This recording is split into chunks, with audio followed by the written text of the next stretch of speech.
Oke teman-teman, jumpa lagi dengan saya di Reptile Syndicate. Kali ini saya akan mengajak kalian mengenal lebih dalam, lebih jauh tentang si albino iguana. Halo teman-teman para pecinta iguana di Indonesia. Tentu kalian tidak asing lagi dengan iguana albino kan? Ya, iguana albino masih menjadi salah satu primadona di kalangan pecinta iguana di Indonesia. Selain karena harganya mahal, iguana ini juga memiliki warna yang cantik dan unik sekali. Dibandingkan iguana lain, iguana albino tampak sangat mencolok warnanya. Terkesan elegan, mewah, sehingga semua orang pecinta iguana pasti ingin memilikinya.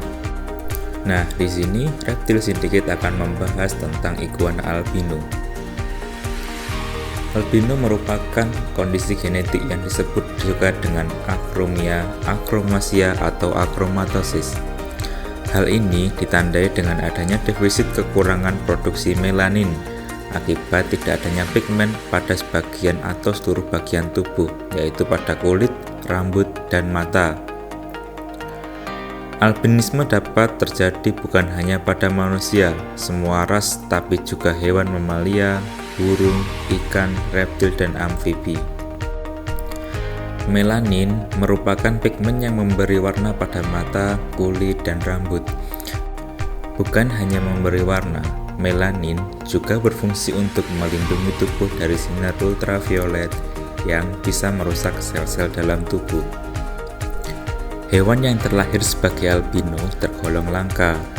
Berdasarkan data statistik, kemungkinan seekor mamalia terlahir sebagai albino adalah 1 dari 10.000 kelahiran.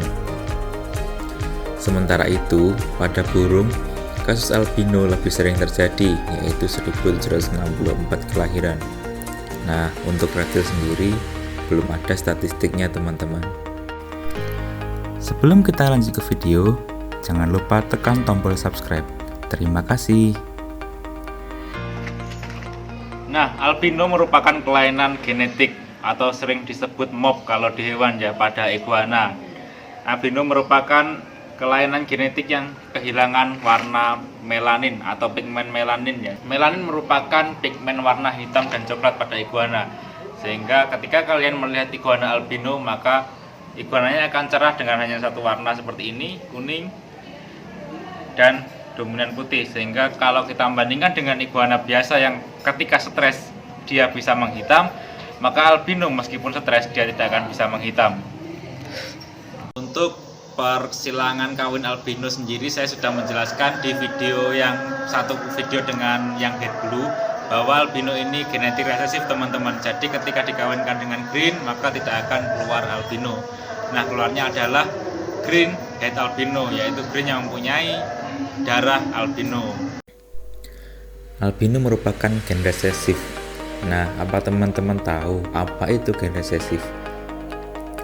Gen resesif merupakan gen lemah yang tidak dapat menunjukkan sifat yang di bawahnya jika berpasangan dengan alel yang bersifat dominan ataupun normal. Gen resesif hanya bisa menunjukkan sifat yang di bawahnya jika berpasangan dengan gen resesif yang lain. Nah, dalam iguana ini, maka jenis albino akan dapat menurunkan iguana albino lagi jika dikawinkan dengan albino atau dengan iguana normal yang memiliki keturunan darah albino atau sering disebut head albino. Nah, albino iguana ini memiliki keunikan juga, yaitu kelainan pada matanya. Karena matanya warnanya juga seperti ini, nah ya bisa dilihat berbeda dengan iguana yang lain ya. Jadi mata albino ini warnanya kuning kemerahan dan dia lebih cenderung suka menutup matanya ya. Karena pandangan iguana albino ini tidak jelas, tidak seperti iguana-iguana yang lain. Hal itu menyebabkan iguana albino agak kesusahan ketika dia mau makan atau mempertahankan diri dari predator, sehingga jumlah albino yang ada di alam juga sangat terbatas teman-teman.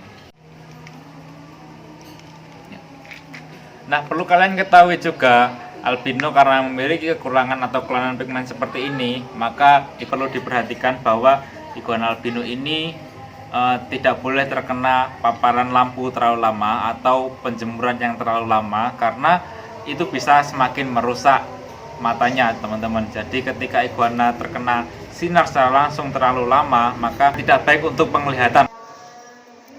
Tapi harus diperhatikan juga teman-teman, kalau memelihara iguana albino ini juga tidak boleh terlalu memanjakan dia. Jadi kita harus memperlakukan dia seperti selayaknya iguana ya. Jadi kita harus melatih dia supaya dia lebih mandiri. Misalnya ketika iguana albino ini misalnya susah makan juga ya, jangan terlalu sering disuapi, karena itu juga berpengaruh kepada kondisi kesehatannya dan juga berpengaruh kepada karakternya ketika dia beranjak dewasa nanti juga. Untuk iguana albino ini di Indonesia sudah banyak peternaknya teman-teman. Jadi iguana albino ini tidak lagi diimpor, karena di Indonesia sudah ada beberapa peternak iguana besar yang menternakkan iguana albino. Nah, untuk albino ini sendiri untuk tahun 2018 ini harganya sekitar 7-8 juta untuk ukuran baby 30 cm ya. Nah, itu mungkin masih bertahan untuk 1 atau 2 tahun ke depan ya. Jadi mungkin harganya akan kurang lebih segitulah. Bagaimana, Pak? Kalian sudah termasa tertarik untuk memelihara, bahkan untuk breeding? Karena untuk iguana albino ini teman-teman ya, yang breeding masih terbatas. Oke, sekian teman-teman ulasan saya mengenai si kuning, si albino ini. Jadi itulah beberapa informasi yang bisa saya sampaikan. Mungkin kalau ada kurang kalian bisa tanya di link komentar tentang iguana albino ini. Oke, sekian video dari saya. Sampai jumpa di video-video berikutnya. Semoga bermanfaat. Salam satu hobi dari saya. Assalamualaikum.